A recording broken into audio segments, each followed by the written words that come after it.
Carla JC has a great question.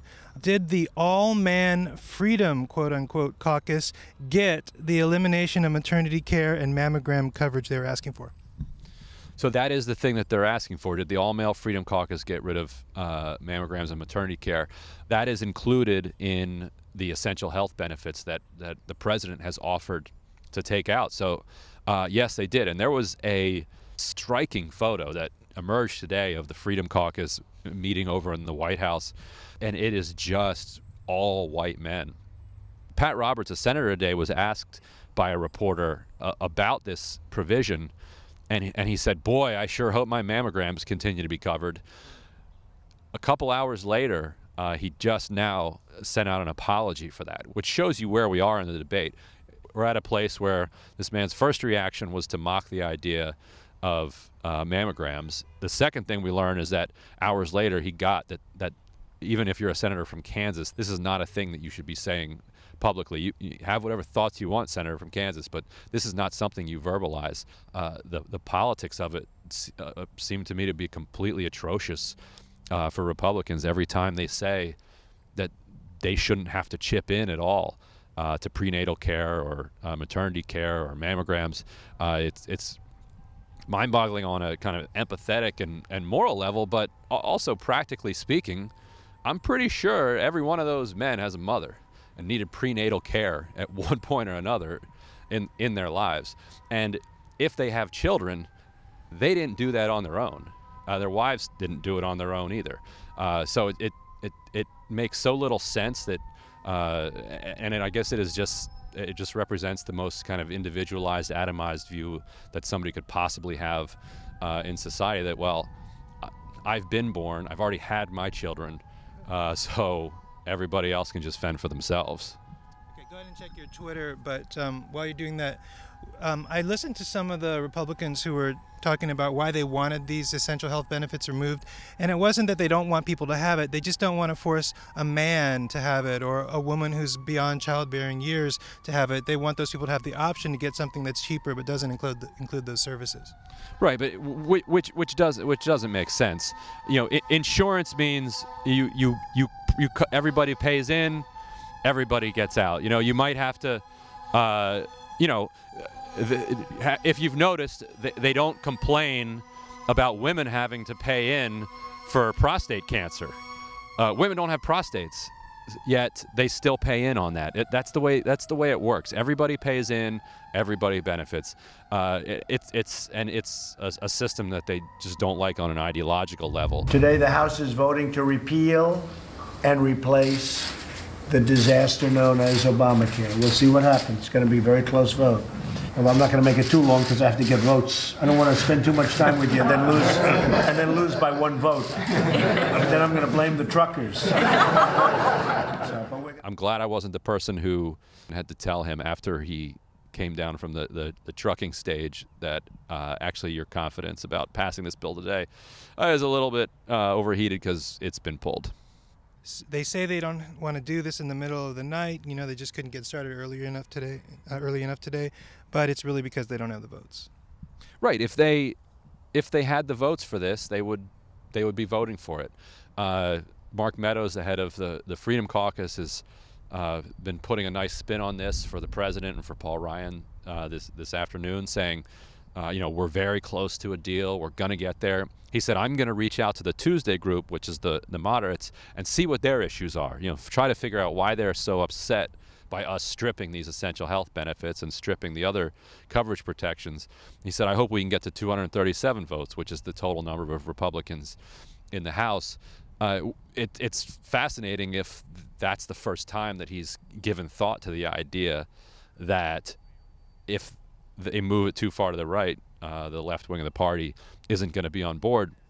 But it's not inconceivable that it's the first time he's thought of that, because the Tea Party came into power in 2011, and they have been saying no, and they have been blocking things for the 6 years since then. And if you're just saying no, and if you're just blocking things, then all you have to do is keep your people together. You vote no, and it's President Obama's problem. Now they're realizing, oh, well, we can still all vote no, and we can still all take this thing down. and if we get what, and we can get what we want that way, but when we get what we want, we don't have enough votes to pass it. And if we don't pass it, then Obamacare remains the law of the land. So it goes to show that campaigning is a lot easier than governing, apparently, although Democrats don't seem to be very good at either of those.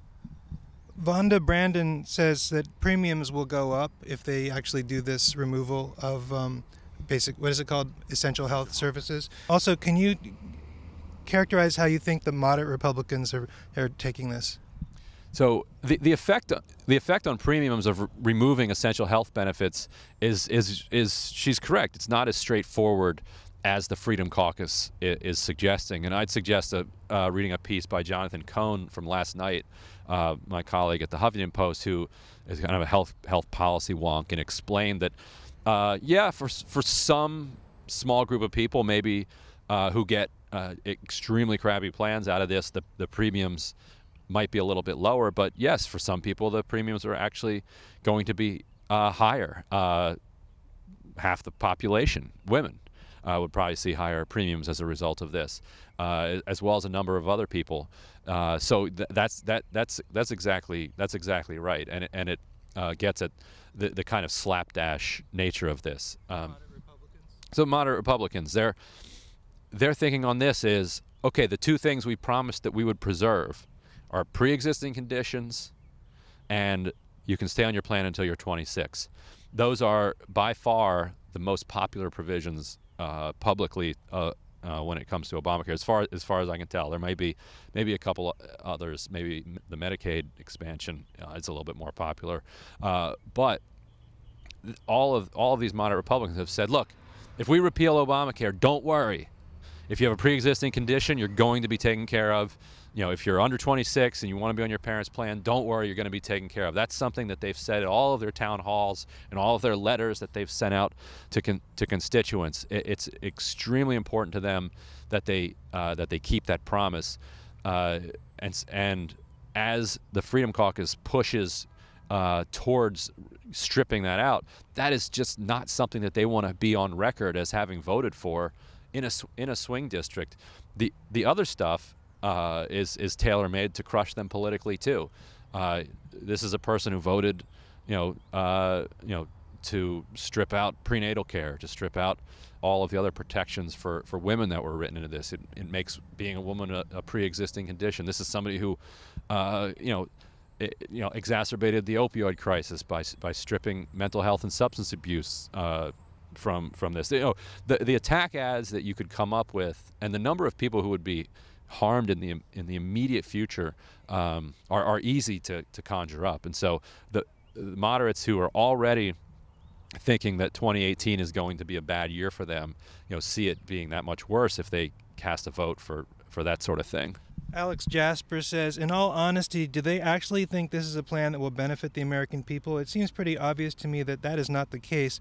Are they just detached from the pulse of the nation? Yeah, why are they pushing this? They're pushing this for tax reasons. This is about the size of government. It's about reducing federal expenditures so that you can reduce the tax bills of the 1% and the 0.1%. I mean, this bill basically cuts Medicaid by hundreds of billions of dollars and then cuts taxes by hundreds of billions of dollars. It's just a massive wealth transfer from the poor, the working class, middle class, up to the very rich.